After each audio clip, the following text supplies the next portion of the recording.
شروع اللہ کا نام لے کر جو بڑا مہربان نہایت رحم والا ہے۔ اے نبی، مجاہد لوگ تم سے غنیمت کے مال کے بارے میں دریافت کرتے ہیں کہ کیا حکم ہے۔ کہہ دو کہ غنیمت اللہ اور اس کے رسول کا مال ہے، تو اللہ سے ڈرو اور آپس میں صلح رکھو، اور اگر ایمان رکھتے ہو تو اللہ اور اس کے رسول کے حکم پر چلو۔ مومن تو وہ ہیں کہ جب اللہ کا ذکر کیا جاتا ہے تو ان کے دل ڈر جاتے ہیں، اور جب انہیں اس کی آیتیں پڑھ کر سنائی جاتی ہیں تو ان کا ایمان اور بڑھ جاتا ہے، اور وہ اپنے پروردگار پر بھروسہ رکھتے ہیں، اور وہ جو نماز قائم کرتے ہیں اور جو مال ہم نے ان کو دیا ہے اس میں سے نیک کاموں میں خرچ کرتے ہیں، یہی سچے مومن ہیں، اور ان کے لیے ان کے پروردگار کے ہاں بڑے بڑے درجے ہیں اور بخشش اور عزت کی روزی ہے۔ ان لوگوں کو اپنے گھروں سے اسی طرح نکلنا چاہیے تھا جس طرح تمہارے پروردگار نے تم کو تدبیر کے ساتھ اپنے گھر سے نکالا، اور اس وقت مومنوں کی ایک جماعت ناخوش تھی، وہ لوگ حق بات میں اس کے ظاہر ہونے کے بعد تم سے جھگڑنے لگے، گویا موت کی طرف ہانکے جاتے ہیں اور اسے دیکھ رہے ہیں۔ اور اس وقت کو یاد کرو جب اللہ تم سے وعدہ کرتا تھا کہ ابو سفیان اور ابو جہل کے 2 گروہوں میں سے ایک گروہ تمہارے لیے مغلوب ہو جائے گا، اور تم چاہتے تھے کہ جو قافلہ بے شان و شوکت یعنی بے ہتھیار ہے وہ تمہارے ہاتھ آ جائے، اور اللہ چاہتا تھا کہ اپنے فرمان سے حق کو قائم رکھے اور کافروں کی جڑ کاٹ دے، تاکہ سچ کو سچ اور جھوٹ کو جھوٹ کر دے، گو مشرک ناخوش ہی ہوں۔ جب تم لوگ اپنے پروردگار سے فریاد کرتے تھے تو اس نے تمہاری دعا قبول کر لی، اور فرمایا کہ تسلی رکھو، ہم 1000 فرشتوں سے جو ایک دوسرے کے پیچھے آتے جائیں گے تمہاری مدد کریں گے۔ اور اس مدد کو اللہ نے محض بشارت بنایا تھا کہ تمہارے دل اس سے اطمینان حاصل کریں، اور مدد تو اللہ ہی کی طرف سے ہے، بے شک اللہ غالب ہے، حکمت والا ہے۔ جب اس نے تمہاری تسکین کے لیے اپنی طرف سے تمہیں نیند کی چادر اڑھا دی اور تم پر آسمان سے پانی برسا دیا تاکہ تم کو اس سے نہلا کر پاک کر دے اور شیطانی نجاست کو تم سے دور کر دے، اور اس لیے بھی کہ تمہارے دلوں کو مضبوط کر دے اور اس سے تمہارے پاؤں جمائے رکھے۔ جب تمہارا پروردگار فرشتوں کو ارشاد فرماتا تھا کہ میں تمہارے ساتھ ہوں، تم مومنوں کو تسلی دو کہ ثابت قدم رہیں، میں ابھی کافروں کے دلوں میں رعب و ہیبت ڈالے دیتا ہوں، سو ان کی گردنیں اڑا دو اور ان کی پور پور توڑ دو۔ یہ سزا اس لیے دی گئی کہ انہوں نے اللہ اور اس کے رسول کی مخالفت کی، اور جو شخص اللہ اور اس کے رسول کی مخالفت کرتا ہے تو اللہ بھی سخت عذاب دینے والا ہے۔ یہ مزہ تو یہاں چکھو، اور یہ سمجھ لو کہ کافروں کے لیے آخرت میں دوزخ کا عذاب بھی تیار ہے۔ اے اہل ایمان، جب میدان جنگ میں کفار سے تمہارا مقابلہ ہو تو ان سے پیٹھ نہ پھیرنا، اور جو شخص جنگ کے روز اس صورت کے سوا کہ لڑائی کے لیے کنارے کنارے چلے یعنی حکمت عملی سے دشمن کو مارے یا اپنی فوج میں جا ملنا چاہے، ان سے پیٹھ پھیرے گا تو سمجھو کہ وہ اللہ کے غضب میں گرفتار ہو گیا، اور اس کا ٹھکانہ دوزخ ہے، اور وہ بہت ہی بری جگہ ہے۔ پس تم لوگوں نے ان کفار کو قتل نہیں کیا بلکہ اللہ نے انہیں قتل کیا، اور اے نبی، جس وقت تم نے کنکریاں پھینکی تھیں تو وہ تم نے نہیں پھینکی تھی بلکہ اللہ نے پھینکی تھی۔ اس سے غرض یہ تھی کہ مومنوں کو اپنے احسانوں سے اچھی طرح آزما لے، بے شک اللہ سنتا ہے، جانتا ہے۔ ہوا بھی یوں ہی، اور کچھ شک نہیں کہ اللہ کافروں کی تدبیر کو کمزور کر دینے والا ہے۔ کافروں، اگر تم فیصلہ چاہتے ہو تو تمہارے پاس فیصلہ آ چکا، اگر تم اپنے افعال سے باز آ جاؤ تو تمہارے حق میں بہتر ہے، اور اگر پھر نافرمانی کرو گے تو ہم بھی پھر تمہیں عذاب کریں گے، اور تمہاری جماعت خواہ کتنی ہی بڑی ہو تمہارے کچھ بھی کام نہ آئے گی، اور اللہ تو مومنوں کے ساتھ ہے۔ اے ایمان والو، اللہ اور اس کے رسول کے حکم پر چلو اور اس سے روگردانی نہ کرو جبکہ تم سنتے بھی ہو، اور ان لوگوں جیسے نہ ہونا جو کہتے ہیں کہ ہم نے سن لیا مگر حقیقت میں نہیں سنتے۔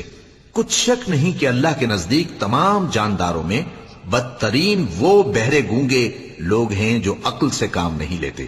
اور اگر اللہ ان میں خیر کی طلب دیکھتا تو ان کو سننے کی توفیق بخشتا، اور اگر یوں ہی انہیں سنوا دیتا تو وہ منہ پھیر کر بھاگ جاتے۔ مومنوں، اللہ اور اس کے رسول کا حکم قبول کرو، جبکہ رسول تمہیں ایسے کام کے لیے بلاتے ہیں جو تم کو زندگی جاوداں بخشتا ہے، اور جان رکھو کہ اللہ آدمی اور اس کے دل کے درمیان حائل ہو جاتا ہے، اور یہ بھی کہ تم سب اس کے روبرو جمع کیے جاؤ گے۔ اور اس فتنے سے ڈرو جو خصوصیت کے ساتھ انہی لوگوں پر واقع نہ ہوگا جو تم میں گناہگار ہیں، اور جان رکھو کہ اللہ سخت عذاب دینے والا ہے۔ اور اس وقت کو یاد کرو جب تم زمین مکہ میں قلیل اور ضعیف سمجھے جاتے تھے اور ڈرتے رہتے تھے کہ لوگ تمہیں اڑا نہ لے جائیں، یعنی ختم نہ کر دیں، تو اس نے تم کو جگہ دی اور اپنی مدد سے تم کو تقویت بخشی اور پاکیزہ چیزیں کھانے کو دیں تاکہ اس کا شکر کرو۔ اے ایمان والو، نہ تو اللہ اور رسول سے خیانت کرو اور نہ اپنی امانتوں میں خیانت کرو، اور تم ان باتوں کو جانتے ہو، اور جان رکھو کہ تمہارا مال اور اولاد بڑی آزمائش ہے، اور یہ کہ اللہ کے پاس نیکیوں کا بڑا ثواب ہے۔ مومنو، اگر تم اللہ سے ڈرو گے تو وہ تمہارے لیے حق و باطل کا فرق ظاہر کر دے گا اور تمہارے گناہ مٹا دے گا اور تمہیں بخش دے گا، اور اللہ بڑے فضل والا ہے۔ اور اس وقت کو یاد کرو جب کافر لوگ تمہارے بارے میں چال چل رہے تھے کہ تم کو قید کر دیں یا جان سے مار دیں یا وطن سے نکال دیں، تو ادھر تو وہ چال چل رہے تھے اور ادھر اللہ تدبیر کر رہا تھا، اور اللہ بہترین تدبیر کرنے والا ہے۔ اور جب ان کو ہماری آیتیں پڑھ کر سنائی جاتی ہیں تو کہتے ہیں یہ کلام ہم نے سن لیا ہے، اگر ہم چاہیں تو اسی طرح کا کلام ہم بھی کہہ دیں، اور یہ ہے ہی کیا، صرف اگلے لوگوں کی حکایتیں ہیں۔ اور جب انہوں نے کہا کہ اے اللہ، اگر یہ قرآن تیری طرف سے برحق ہے تو ہم پر آسمان سے پتھر برسا یا کوئی اور تکلیف دینے والا عذاب بھیج دے۔ اور اللہ ایسا نہ تھا کہ جب تک اے پیغمبر تم ان میں تھے انہیں عذاب دیتا، اور نہ ایسا ہے کہ وہ تو بخشش مانگیں اور اللہ انہیں عذاب دے۔ اور اب ان کے لیے کون سی وجہ ہے کہ وہ انہیں عذاب نہ دے، جبکہ وہ مسجد حرام میں نماز پڑھنے سے روکتے ہیں، جبکہ وہ اس مسجد کے متولی بھی نہیں ہیں۔ اس کے متولی تو صرف پرہیزگار ہیں، لیکن ان میں کے اکثر نہیں جانتے۔ اور ان لوگوں کی نماز خانہ کعبہ کے پاس سیٹیاں اور تالیاں بجانے کے سوا کچھ نہ تھی، تو تم جو کفر کرتے تھے اب اس کے بدلے عذاب کا مزہ چکھو۔ جو لوگ کافر ہیں اپنا مال خرچ کرتے ہیں کہ لوگوں کو اللہ کے رستے سے روکیں، سو ابھی اور خرچ کریں گے، مگر آخر وہ خرچ کرنا ان کے لیے موجب افسوس ہوگا، اور وہ مغلوب ہو جائیں گے، اور کافر لوگ دوزخ کی طرف ہانکے جائیں گے تاکہ اللہ پاک سے ناپاک کو الگ کر دے اور ناپاک کو ایک دوسرے پر رکھ کر ایک ڈھیر بنا دے، پھر اس کو دوزخ میں ڈال دے۔ یہی لوگ خسارہ پانے والے ہیں۔ اے پیغمبر، کفار سے کہہ دو کہ اگر وہ اپنے افعال سے باز آ جائیں تو جو ہو چکا وہ انہیں معاف کر دیا جائے گا، اور اگر پھر وہی حرکات کرنے لگیں گے تو اگلے لوگوں کا جو طریقہ جاری ہو چکا ہے وہی ان کے حق میں بھی برتا جائے گا۔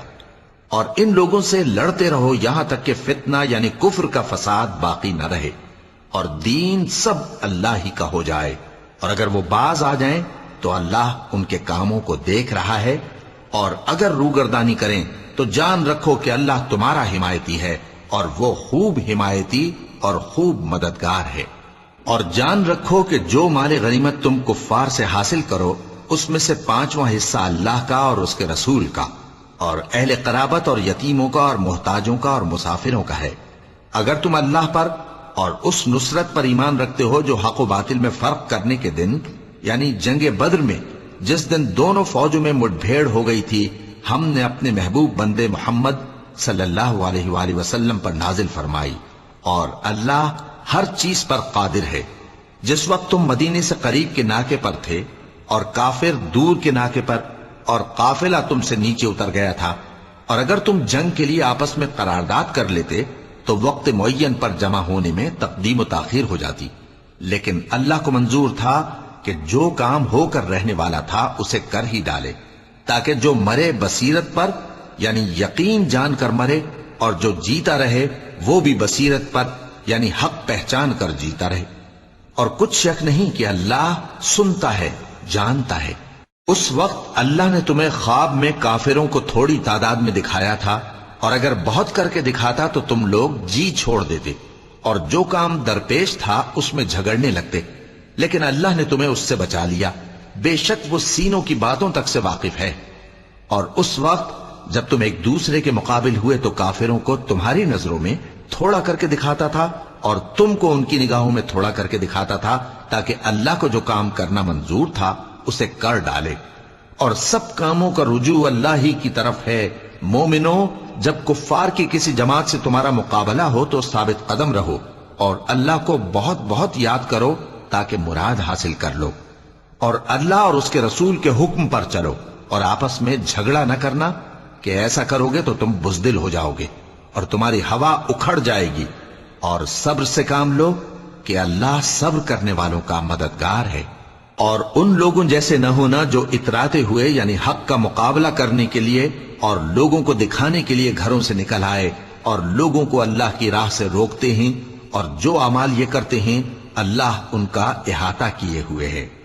اور جب شیطان نے ان کے اعمال ان کو آراستہ کر دکھائے اور کہا کہ آج کے دن لوگوں میں سے کوئی تم پر غالب نہ ہوگا اور میں تمہارا رفیق ہوں، لیکن جب دونوں فوجیں ایک دوسرے کے مقابل صف آرا ہوئیں تو پسپا ہو کر چل دیا اور کہنے لگا کہ مجھے تم سے کوئی واسطہ نہیں، میں تو ایسی چیزیں دیکھ رہا ہوں جو تم نہیں دیکھ سکتے، مجھے تو اللہ سے ڈر لگتا ہے اور اللہ سخت عذاب کرنے والا ہے۔ اس وقت منافق اور کافر جن کے دلوں میں بیماری تھی کہتے تھے کہ ان لوگوں کو ان کے دین نے مغرور کر رکھا ہے، اور جو شخص اللہ پر بھروسہ رکھتا ہے تو اللہ غالب ہے، حکمت والا ہے۔ اور کاش تم اس وقت کی کیفیت دیکھو جب فرشتے کافروں کی جانیں نکالتے ہیں کہ ان کے چہروں اور پیٹھوں پر مارتے جاتے ہیں اور کہتے ہیں اب آگ کے عذاب کا مزہ چکھو، یہ ان اعمال کی سزا ہے جو تمہارے ہاتھوں نے آگے بھیجی ہیں۔ اور یہ جان رکھو کہ اللہ بندوں پر ظلم نہیں کرتا، جیسا حال فرعونیوں اور ان سے پہلے لوگوں کا ہوا تھا ویسا ہی ان کا ہوا کہ انہوں نے اللہ کی آیتوں سے کفر کیا تو اللہ نے ان کے گناہوں کی سزا میں ان کو پکڑ لیا۔ بے شک اللہ زبردست ہے، سخت عذاب دینے والا ہے۔ یہ اس لیے کہ جو نعمت اللہ کسی قوم کو دیا کرتا ہے جب تک وہ خود اپنے دلوں کی حالت نہ بدل ڈالیں اللہ اسے نہیں بدلا کرتا، اور اس لیے کہ اللہ سنتا جانتا ہے۔ جیسا حال فرعونیوں اور ان سے پہلے لوگوں کا ہوا تھا ویسا ہی ان کا ہوا۔ انہوں نے اپنے پروردگار کی آیتوں کو جھٹلایا تو ہم نے ان کو ان کے گناہوں کے سبب ہلاک کر ڈالا اور فرعونیوں کو ڈبو دیا، اور وہ سب ظالم تھے۔ جانداروں میں سب سے بدتر اللہ کے نزدیک وہ لوگ ہیں جو کافر ہیں، سو وہ ایمان نہیں لاتے۔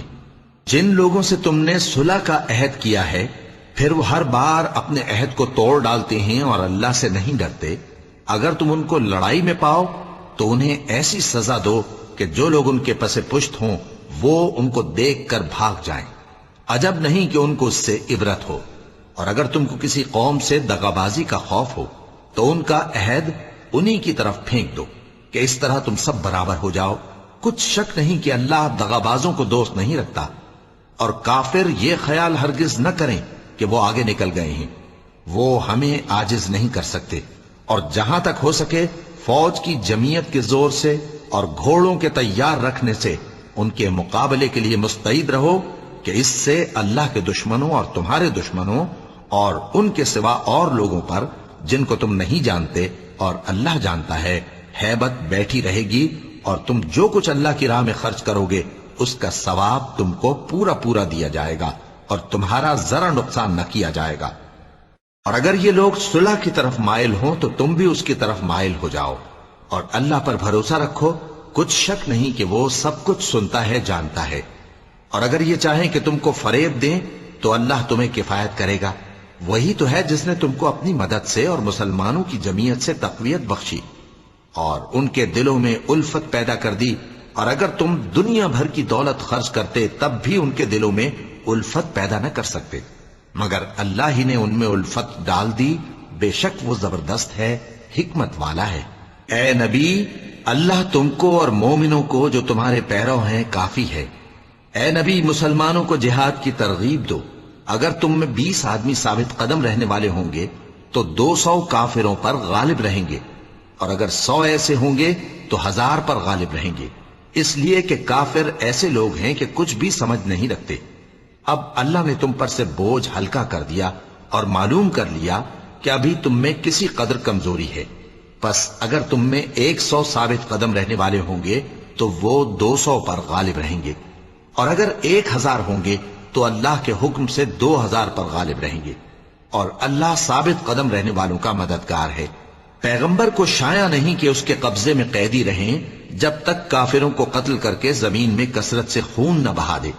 تم لوگ دنیا کے مال کے طالب ہو اور اللہ آخرت کی بھلائی چاہتا ہے، اور اللہ غالب ہے، حکمت والا ہے۔ اگر اللہ کا حکم پہلے نہ ہو چکا ہوتا تو جو فدیہ تم نے لیا ہے اس کے بدلے تم پر بڑا عذاب نازل ہوتا۔ اب جو مال غنیمت تمہیں ملا ہے اسے کھاؤ کہ وہ تمہارے لیے حلال طیب ہے، اور اللہ سے ڈرتے رہو، بے شک اللہ بخشنے والا ہے، مہربان ہے۔ اے پیغمبر، جو قیدی تمہارے قبضے میں یعنی گرفتار ہیں ان سے کہہ دو کہ اگر اللہ تمہارے دلوں میں نیکی معلوم کرے گا تو جو مال تم سے چھن گیا ہے اس سے بہتر تمہیں عنایت فرمائے گا، اور تمہارے گناہ بھی معاف کر دے گا، اور اللہ بخشنے والا ہے، مہربان ہے۔ اور اگر یہ لوگ تم سے دغا کرنا چاہیں گے تو یہ پہلے ہی اللہ سے دغا کر چکے ہیں، تو اس نے ان کو تمہارے قبضے میں کر دیا، اور اللہ دانا ہے، حکمت والا ہے۔ جو لوگ ایمان لائے اور جنہوں نے ہجرت کی اور اللہ کی راہ میں اپنے مال اور جان سے لڑے وہ، اور جنہوں نے ہجرت کرنے والوں کو جگہ دی اور ان کی مدد کی وہ، آپس میں ایک دوسرے کے رفیق ہیں۔ اور جو لوگ ایمان تو لے آئے لیکن ہجرت نہیں کی، تو جب تک وہ ہجرت نہ کریں تم کو ان کی رفاقت سے کچھ سروکار نہیں، اور اگر وہ تم سے دین کے معاملات میں مدد طلب کریں تو تم کو مدد کرنی لازم ہے، مگر ان لوگوں کے مقابلے میں کہ تم میں اور ان میں صلح کا عہد ہو مدد نہیں کرنی چاہیے، اور اللہ تمہارے سب کاموں کو دیکھ رہا ہے۔ اور جو لوگ کافر ہیں وہ بھی ایک دوسرے کے رفیق ہیں۔ تو مومنو، اگر تم یہ کام نہ کرو گے تو ملک میں فتنہ برپا ہو جائے گا اور بڑا فساد مچے گا۔ اور جو لوگ ایمان لائے اور وطن سے ہجرت کر گئے اور اللہ کی راہ میں جہاد کرتے رہے، اور جنہوں نے ہجرت کرنے والوں کو جگہ دی اور ان کی مدد کی، یہی لوگ سچے مسلمان ہیں۔ ان کے لیے اللہ کے ہاں بخشش اور عزت کی روزی ہے۔ اور جو لوگ بعد میں ایمان لائے اور وطن سے ہجرت کر گئے اور تمہارے ساتھ ہو کر جہاد کرتے رہے، وہ بھی تمہیں میں سے ہیں۔ اور رشتہ دار اللہ کے حکم کی روح سے ایک دوسرے کے زیادہ حقدار ہیں، کچھ شک نہیں کہ اللہ ہر چیز سے واقف ہے۔